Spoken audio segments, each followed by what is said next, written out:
Welcome to our comprehensive journey through one of history's most devastating conflicts.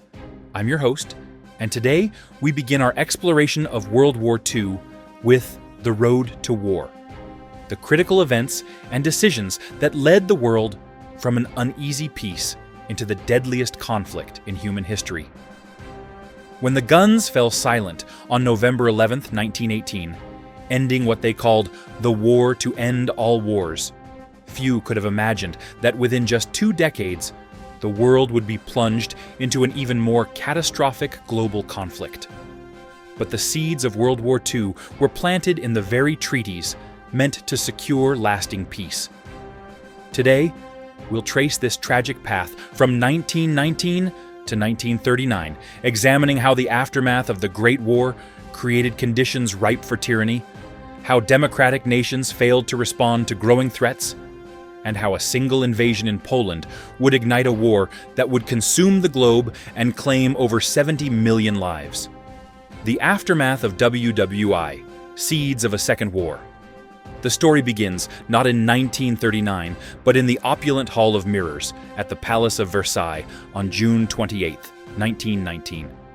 As world leaders gathered to sign the treaty that would officially end World War I, they believed they were crafting a lasting peace. Instead, they were writing the opening chapter of an even greater tragedy. The Treaty of Versailles was meant to punish Germany and prevent future German aggression. Article 231, the infamous War Guilt Clause, placed sole responsibility for the war on Germany and its allies. But the treaty's harsh terms would prove to be a catastrophic miscalculation that would haunt Europe for decades. Germany was forced to cede significant territory. Alsace-Lorraine returned to France, the Saar Basin placed under League of Nations control, and the creation of the Polish corridor that separated East Prussia from the rest of Germany. The German military was decimated, limited to just 100,000 men, forbidden from having tanks, aircraft, or submarines. Most crushing of all were the reparations. Germany was required to pay the equivalent of $33 billion in today's money, a sum so enormous it would cripple the German economy for years to come. The human cost was immediate and devastating. In the early 1920s, hyperinflation ravaged Germany. A wheelbarrow full of money couldn't buy a loaf of bread. Middle-class savings were wiped out overnight. Families watched their life's work become worthless paper. This economic chaos created the perfect breeding ground for extremism. The Weimar Republic, Germany's first democratic government, was born into this crisis. From its inception, it faced impossible challenges: economic collapse, political violence from both left and right, and the stigma of being associated with Germany's defeat and humiliation. Many Germans never accepted the legitimacy of this democratic government, viewing it as weak and traitorous for accepting the harsh terms of Versailles. But Germany wasn't the only nation struggling. The global economy was interconnected, and the war's destruction had created instability everywhere. The Russian Empire had collapsed into revolution and civil war.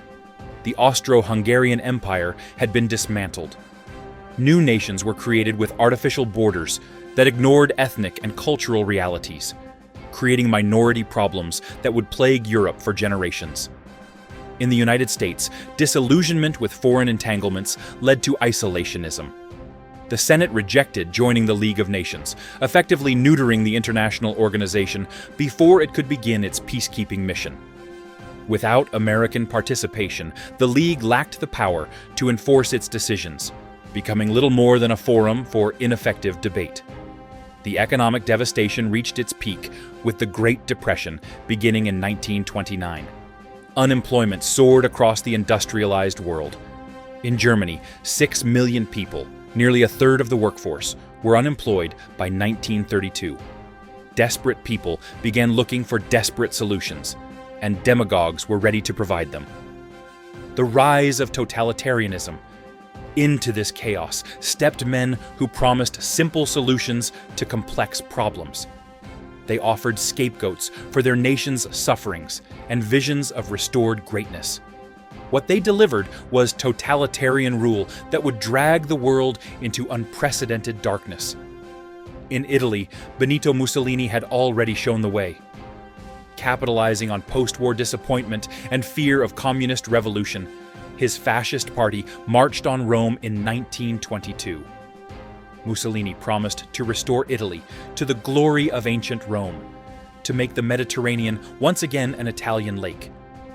His black-shirted followers used violence and intimidation to crush opposition, while Mussolini himself crafted the image of the strong leader who could make the trains run on time and restore national pride. But it was in Germany where the most dangerous totalitarian movement would emerge. Adolf Hitler, an Austrian-born failed artist and World War I veteran, had joined a small extremist group called the National Socialist German Workers' Party, the Nazis. His hypnotic speaking ability and talent for manipulating mass emotions quickly made him the party's leader. Hitler's message was intoxicating to a humiliated nation. He promised to restore German greatness, to overturn the hated Treaty of Versailles, and to build a 1,000-year Reich. He offered simple explanations for Germany's problems: the stab-in-the-back myth that blamed Germany's defeat on Jews and communists rather than military failure. He promised Lebensraum, living space, for the German people, implying territorial expansion to the east. The Nazi rise to power was neither inevitable nor immediate. In the 1928 elections, they won less than 3% of the vote. But the Great Depression changed everything. As unemployment soared and the Weimar government appeared helpless, support for extremist parties grew. By 1932, the Nazis were the largest party in the German parliament. Conservative politicians, believing they could control and use Hitler, made the fatal decision to invite him into government. On January 30th, 1933, Hitler became Chancellor of Germany. Within months, he had consolidated power, banned other political parties, and begun the transformation of Germany into a totalitarian state. Meanwhile, in the Soviet Union, Joseph Stalin was completing his own totalitarian revolution. After Lenin's death in 1924, Stalin had outmaneuvered his rivals to become the undisputed leader of the USSR. His program of rapid industrialization and agricultural collectivization came at an enormous human cost. Millions died in man-made famines and purges. By the 1930s, Stalin ruled through terror, with the secret police, the NKVD, eliminating anyone perceived as a threat. In the Far East, Japan was undergoing its own transformation. Though maintaining the form of parliamentary democracy, real power increasingly lay with military leaders who believed in Japanese racial superiority and the nation's destiny to dominate Asia. The concept of Yamato Damashi, the Japanese spirit, fueled dreams of empire. Military officers spoke of the divine mission, to liberate Asia from Western colonialism, though what they offered was Japanese imperialism instead. These totalitarian movements shared common characteristics: the cult of the leader, the glorification of violence, the promise of national rebirth through struggle and conquest, and the identification of internal and external enemies who must be destroyed. They rejected democratic values, individual rights, and international law. Most ominously, they were not content with controlling their own nations. They harbored ambitions for territorial expansion that would inevitably lead to conflict. The 1930s, the world drifts toward war. The 1930s witnessed a series of escalating crises that should have served as clear warnings of the coming catastrophe. Instead, democratic nations, still traumatized by the carnage of World War I and struggling with economic depression, chose appeasement over confrontation, hoping that somehow the totalitarian appetite for expansion could be satisfied without war. The first major test came in Asia. On September 18, 1931, Japanese forces staged a false flag operation, claiming Chinese forces had attacked the Japanese-controlled South Manchurian Railway. Using this fabricated incident as justification, the Japanese Kwantung Army launched a full-scale invasion of Manchuria, China's northeastern province, rich in coal and iron ore. The League of Nations condemned the invasion, but Japan simply withdrew from the organization. The Western powers, preoccupied with their own economic problems, did nothing meaningful to stop Japanese aggression. This failure to act sent a clear message to other potential aggressors. International law was toothless when faced with determined military force. In 1935, Mussolini decided to test Western resolve by invading Ethiopia, one of only two independent African nations. Using modern weapons, including poison gas against Ethiopian forces armed primarily with spears and outdated rifles, Italy conquered the country within 7 months. The League of Nations imposed economic sanctions, but they were ineffective. Oil, the most crucial resource for modern warfare, was not included in the embargo. Britain and France, the two major powers that could have stopped Mussolini, were unwilling to risk war over what they saw as a distant African kingdom. But it was the Spanish Civil War, beginning in July 1936, that truly revealed the battle lines for the coming World War. When Spanish generals, led by Francisco Franco, rebelled against the democratically elected Second Spanish Republic, the conflict quickly became a proxy war between fascism and democracy. Hitler and Mussolini saw an opportunity to test their military equipment and tactics while supporting a fellow fascist. German pilots of the Condor Legion perfected the techniques of terror bombing that would later devastate European cities. The bombing of Guernica in April 1937 shocked the world. For the first time, aircraft deliberately targeted civilians, killing hundreds in a small Basque town with no military significance. Meanwhile, Britain and France maintained a policy of non-intervention, even as German and Italian forces poured into Spain to support Franco. The Soviet Union provided some aid to the Republic, but Stalin's purges of Spanish communists and his ulterior motives made this support problematic. The Spanish Republic, abandoned by the Western democracies, fell to Franco's forces in 1939. The Spanish Civil War served as a dress rehearsal for World War II. It demonstrated that the fascist powers were willing to use military force to expand their influence, while the democracies remained passive. It also revealed the effectiveness of modern combined arms tactics, close coordination between aircraft, tanks, and infantry that would become known as blitzkrieg. In Germany, Hitler was growing bolder. In 1936, German forces reoccupied the Rhineland, violating both the Treaty of Versailles and the Locarno Pact. Hitler later admitted this was his greatest gamble. If France had responded with force, Germany would have been compelled to withdraw. But France, in the midst of political crisis and unwilling to act without British support, did nothing. The annexation of Austria in March 1938 marked another escalation.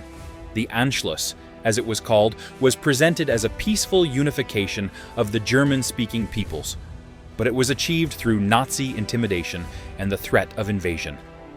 The Western powers protested but took no action as Austria disappeared from the map. The Czechoslovakia crisis of 1938 brought Europe to the brink of war. Hitler demanded the Sudetenland, the German-speaking border regions of Czechoslovakia, that contained the country's main defensive fortifications. When Czech leaders refused, Hitler threatened invasion. This time, it seemed war was inevitable. The Munich Conference in September 1938 became synonymous with the failure of appeasement. British Prime Minister Neville Chamberlain and French Premier Édouard Daladier met with Hitler and Mussolini, agreeing to transfer the Sudetenland to Germany in exchange for Hitler's promise that this was his last territorial demand in Europe. Czechoslovakia, not invited to the conference, was forced to accept the dismemberment of their country. Chamberlain returned to London, claiming he had achieved peace for our time. But the peace was illusory. In March 1939, German forces occupied the remainder of Czechoslovakia, making a mockery of the Munich Agreement. Hitler had demonstrated that his promises were worthless, and his appetite for expansion unlimited. The failure of appeasement became clear to even its most ardent supporters. Hitler could not be trusted, and his ambitions extended far beyond incorporating German-speaking populations into the Reich. The policy had not preserved peace. It had merely given Hitler time to strengthen Germany's military while weakening potential opposition. The invasion of Poland, World War II, begins. By the summer of 1939, Hitler had set his sights on Poland. The dispute ostensibly centered on the free city of Danzig and the Polish corridor, but Hitler's real goal was the destruction of the Polish state and the acquisition of Lebensraum for German settlement.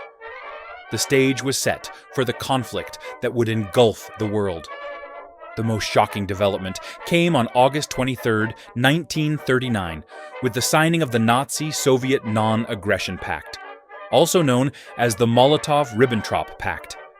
The world was stunned. The two ideological enemies had suddenly become allies.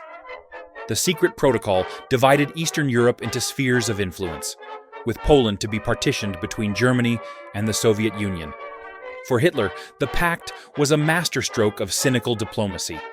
It eliminated the possibility of a two-front war that had doomed Germany in World War I.